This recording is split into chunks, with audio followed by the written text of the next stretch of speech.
Hello guys, आज अपन बात करने वाले हैं येलो डायमंड्स के बारे में, जिसको आप प्रताप स्नैक्स के नाम से भी जानते हैं। तो जैसे कंपनी के नाम सुन के आपको पता चल रहा है, स्नैक्स बनाने वाली कंपनी, और इसके कई सारे प्रोडक्ट्स हैं जो कि मार्केट में काफ़ी पॉपुलर है। और ये जो कंपनी की शुरुआत की गई थी 2003 में शुरू किया गया था। और इस कंपनी के जो फाउंडर पर्सन है उनमें आप देखेंगे अमित कुमत है, जो कि यूएस से पढ़ाई कर रहे थे। उस टाइम पे उनको एक आइडिया आया कि क्यों ना स्नैक्स का बिजनेस जो है इंडिया में शुरू किया जाए, क्योंकि 2003 के आसपास आपको पता होगा कि जो पेप्सिको बिजनेस के अंदर अंकल चिप्स, लेज वगैरह के काफ़ी सारे चिप्स जो है पॉपुलर थे मार्केट में। तो उनको भी आइडिया आया क्यों ना हम अपना इंडियन वेरिएंट लेके आए मार्केट के अंदर, जो भी इस तरह से बिजनेस कर पाएगा। तो दो भाई अमित कुमत और अपूर्व कुमत, ये दोनों भाइयों का ये आइडिया निकाल के आया, मेनली अमित कुमत जी का। और उन्होंने एक कांटेक्ट किया अरविंद मेहता जी को, जो कि इंदौर में ही ये दोनों भाई वैसे इंदौर बेस्ड बोर्न है, इंदौर में ही इनका बिजनेस है, मेन प्लांट भी इंदौर में ही है। तो उन्होंने एक इन्वेस्टर को पकड़ा, उनका नाम है, रियल एस्टेट बिजनेस में है ये अरविंद मेहता जी। तो उनको जो है 29 ईयर्स का एक्सपीरियंस है रियल एस्टेट के अंदर। तो इनका मेन कारोबार तो रियल एस्टेट का था, पर इन्होंने इनको इन्वेस्ट एज ए इन्वेस्टर पकड़ा, और इनको जो है अभी 13 साल का एक्सपीरियंस है अपनी इस कंपनी के अंदर। तो इस कंपनी के अंदर यानी प्रताप स्नैक्स के अंदर जो चेयरमैन और एग्जीक्यूटिव डायरेक्टर हैं वो अरविंद मेहता जी हैं, बट इनका जो आइडिया है मेनली वो अमित कुमत और अपूर्व कुमत जी का है, मैनेजिंग डायरेक्टर, सीईओ ये दोनों भाई हैं। अब देखिए इनका जो बिजनेस है उनके अंदर प्रोडक्ट्स की लिस्ट आप देखेंगे तो काफ़ी बढ़िया प्रोडक्ट लिस्ट है इनके पास।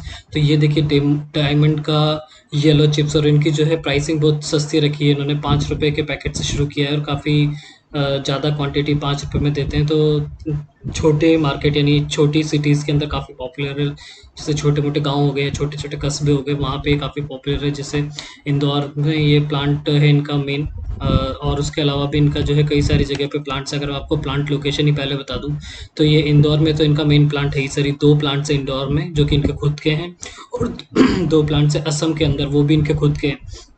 और बाकी लोकेशंस में जो आप प्लांट देख रहे हैं बेंगलुरु, इसके अलावा वेस्ट बंगाल के अंदर, काशीपुर जो कि उत्तराखंड के अंदर है, हरियाणा हिसार के अंदर, अहमदाबाद के अंदर, और महाराष्ट्र के अंदर इनके जो है कॉन्ट्रैक्ट बेसिस पे प्लांट्स हैं। तो बेंगलुरु में जो एक प्लांट था वो भी अभी इन्होंने रिसेंटली 2021 के अंदर खुद का खरीद लिया इसको, मतलब वो भी इनका होली ओन प्लांट है। तो पहले जो है ये प्लांट लोग, इनके पास 4 प्लांट थे, वो 5 खुद के प्लांट हो गए, 2 इंदौर, 2 असम और 1 बेंगलुरु के अंदर। बाकी जो है कॉन्ट्रैक्ट बेसिस पे प्लांट्स इनके यहाँ पे इनका प्रोडक्शन करते हैं, और यहाँ की लोकल मार्केट्स और लोकल डीलर्स के साथ जो है आसपास के रीजन्स में कवर करते हैं। तो इस तरह से आप देखेंगे मैप के अंदर तो ये ऑलमोस्ट ऑल ओवर इंडिया को ही कवर करते हैं, और सेंटर में जो है इंदौर के अंदर से कवर कर रहे हैं। तो अब देखिए यहाँ पे इनकी शुरुआत में, अब इनके पास ये जो चिप्स का बिजनेस है, इसके अलावा यहाँ पे जो कुरकुरे वाला सेगमेंट है उसमें ये कर्व्स लेके आए थे। उसके अलावा केक्स, जो गोलगप्पे हो गया, केक्स के सेगमेंट में यानी स्वीट स्नैक्स में जो है इनकी कुछ कुकीज़ हैं, कुछ केक्स हैं, कुछ बन्स हैं। तो इस तरह का काफ़ी अच्छा इनके पास प्रोडक्ट पोर्टफोलियो है। अगर आप इसकी जो है फाइनेंशियल्स की बात करें तो ये कंपनी बहुत ही छोटी कंपनी है, जो कि अभी मार्केट कैप इसका लगभग जो है 1300 1350 करोड़ के आसपास है, और इसकी जो बुक वैल्यू है वो 250 रुपये के आसपास है, और करंट वैल्यू जो है 584 के आसपास, यानी जस्ट डबल पे ही ट्रेड कर रहा है। तो ये अभी अच्छा टाइम बनता है इसको खरीदने के लिए, क्योंकि ये अपने ऑल टाइम हाई 1400 से नीचे आया है 584, और आने का रीज़न कोई बड़ा रीज़न नहीं है, सिर्फ कोविड का रीज़न है। यानी कोविड की वजह से जो इनके रॉ मटेरियल्स के दाम, जैसे आलू हो गया, या फिर इनका जो ऑयल है, पाम ऑयल में ये लोग बनाते हैं, तो पाम ऑयल की प्राइसेस थोड़ी सी फ्लक्चुएट हुई है, तो उस वजह से जो है इनका प्रॉफिट गिर रहा है। प्रॉफिट गिरने की वजह से इनका ईपीएस गिर गया, अर्निंग पर शेयर, उसकी वजह से जो है ये थोड़ा सा भी डाउन चल रहा है शेयर। लेकिन ये जो है इसमें पोटेंशियल है इसको ऊपर जाने का, क्योंकि आप देखेंगे तो बाकी फाइनेंशियल्स बहुत स्ट्रॉन्ग है, लाइक प्रोमोटर होल्डिंग इसमें 71% की है, डेट टू इक्विटी रेशो लगभग ज़ीरो ही मान लीजिए आप, कुछ खास है नहीं, सिर्फ 50 करोड़ की डेट है इनके पास। और यहाँ पे प्लेज शेयर्स कुछ भी नहीं है। प्रॉफिट्स वगैरह की अगर आप बात करें, साल दर साल अगर आप प्रॉफिट ही देख लें इनके, तो काफ़ी बढ़िया से ग्रो कर रहे हैं। 2003 में कंपनी एस्टेब्लिश हुई थी, और 2012 में इनको एक इन्वेस्टर मिला था जो कि मॉरिशस बेस्ड है, सिकोया सिकोया कैपिटल्स के नाम से। तो वो इस बारे में हम आगे बात करेंगे। तो देखिए यहाँ पे इनका प्रॉफिट लगातार 2013 में 13 करोड़ से ग्रो होते हुए 2020 में जो है ये 47 करोड़ के आसपास आ गया था, लेकिन इस साल वापस 14 करोड़ का प्रॉफिट दिखा रहा है। हालांकि कंपनी लॉस में नहीं है, प्रॉफिट में दिखा रहा है, लेकिन 2021 आप समझ सकते हैं कि इसमें क्या हुआ है, सारा लॉकडाउन में ही चला गया है ये सारा पूरा साल, लॉकडाउन और कोरोना का इफ़ेक्ट है इसके ऊपर, इस वजह से ये कंपनी नीचे है। लेकिन ये बिज़नेस आप आसानी से समझ सकते हैं, इसमें कुछ भी ऐसा नहीं है, क्योंकि वॉरेन बुफे जी भी जो ग्रेट इन्वेस्टर हैं, वो कहते हैं कि अगर आपको इन बिज़नेस की जो आप बिज़नेस आपको समझ आता है, उसी में इन्वेस्ट करना चाहिए। तो ये बिज़नेस आपको समझने के लिए बहुत आसान है, कुछ ज़्यादा इसमें रॉकेट साइंस है नहीं। सिर्फ़ ये लोग जो है अपना स्नैक्स का बिज़नेस करते हैं और बेचते हैं और उससे प्रॉफ़िट कमाते हैं। तो जैसे ही अगर आप देखेंगे कि इनकी सेल्स ग्रो कर रही है, तो उसी हिसाब से इनका प्रॉफ़िट ग्रो करेगा। तो आपको सीधा-सीधा समझ में आएगा कि ये किस तरह से बिज़नेस कर रहे हैं। और भी मैं इसमें फंडामेंटल एनालिसिस कर रहा हूँ, इसका आप समझ सकते हैं कैसा हम लोग आगे चलने वाले हैं। तो इसका जो है शेयर होल्डिंग पैटर्न भी अगर आप देखना चाहेंगे, तो इसमें आप जो मैंने बोला था सिक्वोया कैपिटल्स मॉरिशस की जो इन्वेस्टर कंपनी है, उसने जो है 10% का स्टेक खरीद लिया और 62 करोड़ रुपए जो है उन्होंने 2012 में दे करके इस कंपनी में 10% की हिस्सेदारी खरीद ली थी। यानी उन्होंने इसमें काफ़ी अच्छा इन्वेस्टमेंट किया हुआ है। इसके अलावा जो नवीन कुमार मेहता, राजेश कुमार मेहता, वो जो चेयरमैन है, उनके फैमिली से ये लोग हैं, तो उनका कुछ इन्वेस्टमेंट है इसमें। इसके अलावा जो कुमत फैमिली है, उनका काफ़ी सारा स्टेक है इसके अंदर। तो उन सबका मिला के 71% के हिसाब से स्टेक हो जाता है और 7% पब्लिक के पास है और डोमेस्टिक इंस्टीट्यूशंस के पास भी 16% है और फॉरेन इंस्टीट्यूशंस के पास भी लगभग 4-5% का स्टेक है। तो स्टेक के हिसाब से काफ़ी बढ़िया है, 71% की प्रमोटर होल्डिंग है और डेट कुछ नहीं है। अब इसकी जो है आप समझने के लिए इसकी अ, थोड़ी सी हिस्ट्री को देख लीजिए कि कैसे शुरू हुई है कंपनी और कैसे काम कर रही है। तो 2009 और 10 में जो है इनका पोटैटो चिप्स का बिज़नेस है और चुलबुले का बिज़नेस है, तो उसको जो है यहाँ पे इन्होंने 2012 के अंदर नया प्रोडक्ट लॉन्च किया था रिंग्स और नमकीन का। 2014 में एक स्कूप्स करके इन्होंने नया प्रोडक्ट लॉन्च किया।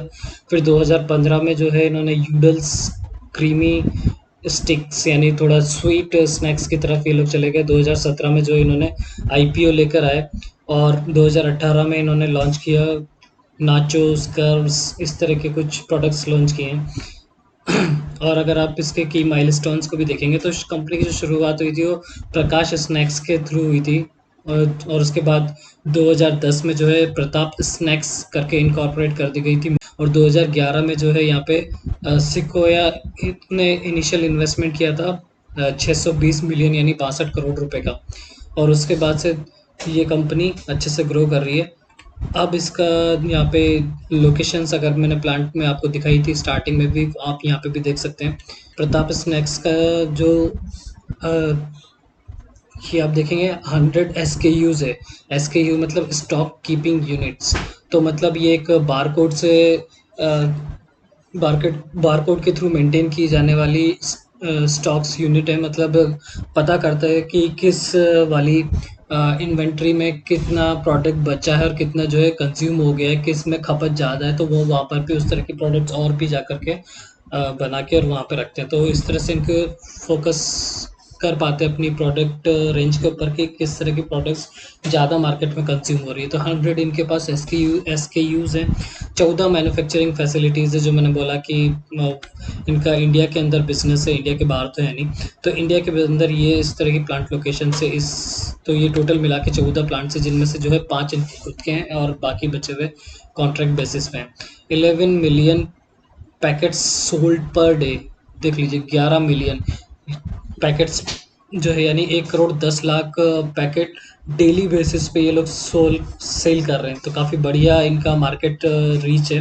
15% का CAGR है। तो इन कंपनी की जो ग्रोथ है वो भी काफ़ी बढ़िया है साल दर साल। पिछले 7 सालों में 15% का रिटर्न दिया है इन्होंने। रेवेन्यू ग्रोथ भी इनकी काफ़ी अच्छी है, यहाँ पे 15% की निकल के आ रही है। मार्केट लीडर इन रिंग्स, इनका जो प्रोडक्ट है रिंग्स, उसके अंदर ये मार्केट लीडर हैं। इसके अलावा 4300 जो है डिस्ट्रीब्यूटर्स हैं और 1.7 मिलियन रिटेल टच पॉइंट्स हैं। और इनकी प्रोडक्ट पोर्टफोलियो भी काफ़ी अच्छी है, जो मार्केट में पॉपुलर है। डायरेक्ट डिस्ट्रीब्यूशन के ऊपर इन्होंने फोकस करने का प्लान कर रहे हैं। डायरेक्ट डिस्ट्रीब्यूशन का मतलब है जैसे ही कंपनी के से ये प्रोडक्शन बनता है, प्रोडक्शन को सीधा जो है अपने डिस्ट्रीब्यूटर्स के पास ले जाने के लिए 2 तरीके होते हैं। या तो इनडायरेक्ट वे में जो है दूसरे थर्ड पार्टी वेंडर्स को बोला जाए कि हमारा प्रोडक्ट जो है बेचो, तो उसमें जो है एफिशिएंसी कंट्रोल नहीं कर पाते कि कितना प्रोडक्ट कितने हिसाब से बिक रहा है, कितनी कंज्यूम है, कस्टमर्स को कौन सा प्रोडक्ट ज़्यादा पसंद आ रहा है, तो उस पे इतना एफिशिएंटली वो लोग ट्रैक नहीं कर पाते। लेकिन डायरेक्ट डिस्ट्रीब्यूशन मॉडल में क्या होता है, अपने खुद के इनके ट्रांसपोर्ट होता है, खुद का लॉजिस्टिक होता है और खुद के जो स्टोर्स होते हैं, वहाँ पे जो है अपना बेचेंगे तो खुद को पता चलेगा, डायरेक्ट कांटेक्ट रहेगा कस्टमर्स के साथ, तो उनको पता चलता है कि किस हिसाब से कौन सा प्रोडक्ट ज़्यादा एफिशिएंट वे में डिस्ट्रीब्यूट हो रहा है। तो ये सब जो बातें हैं वो इस फाइनेंशियल ईयर 21 में इन्होंने बात की है।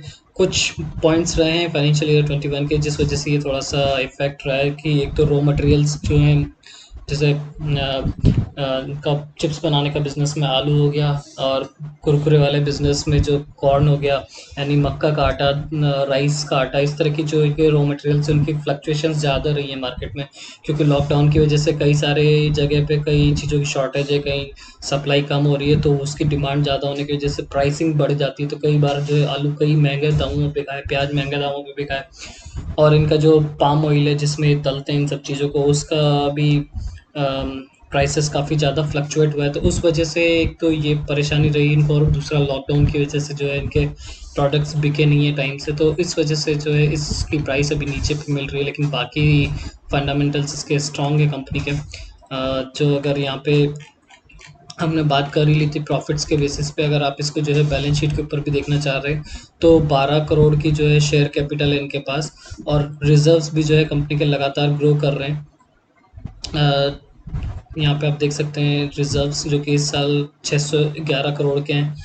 बोरोइंग्स कंपनी के पास सिर्फ 57 करोड़ की है, और आरओसी भी अगर आप देखेंगे तो पिछले 2018 तक काफ़ी सही है, लेकिन 2021 में कम हुआ है। डेटर्स डे और अर्निंग पर शेयर भी अगर आप देखेंगे तो वो पिछले कई टाइम से कम होता चला गया है, लेकिन वो जो है इतना पॉइंट ऑफ वरी मुझे नहीं लगता है, क्योंकि ये बिज़नेस का जो मॉडल है बहुत सिंपल है और वो ग्रो कर जाएगा फिर से। तो पिछले साल तक जो ईपीएस था वो 20 रुपए का था, और अभी इस साल जो है 6 रुपए के आसपास है। तो इस तरह की ये कंपनी का एनालिसिस है। फंडामेंटली तो स्ट्रांग नज़र आती है, बट अभी शॉर्ट टर्म के लिए कुछ इसमें उथल-पुथल है, लेकिन उसका हम फ़ायदा ले सकते हैं कि शेयर प्राइस नीचे है तो हम इसमें जो है इन्वेस्ट कर सकते हैं। बट फिर भी ये छोटी कंपनी है तो इसमें ज़्यादा इन्वेस्ट, मतलब आपका जो पोर्टफोलियो है, मतलब अगर आप इस कंपनी में या ये आपका टोटल पोर्टफोलियो जितना भी है उसके हिसाब से अगर इसमें 5 या 10% से ज़्यादा इसमें इन्वेस्ट नहीं करना चाहिए, क्योंकि आपको पता ही है किसी भी एक कंपनी में ज़्यादा इन्वेस्टमेंट रखना रिस्की होता है। तो इस वजह से अपने पोर्टफोलियो का 5 से 10% इसमें रख सकते हैं, क्योंकि ये छोटी कंपनी और पोटेंशियल है इसमें ग्रो करने का आगे। तो ये था इसके बारे में एक ओवरव्यू, किस तरह की कंपनी है, किस तरह का इसका काम है, और कौन इसमें बोर्ड ऑफ डायरेक्टर्स में है। तो अगर ये इन्फॉर्मेशन और ये चैनल आपको अच्छा लग रहा है तो please subscribe the channel. Thanks for watching, have a nice day, bye bye.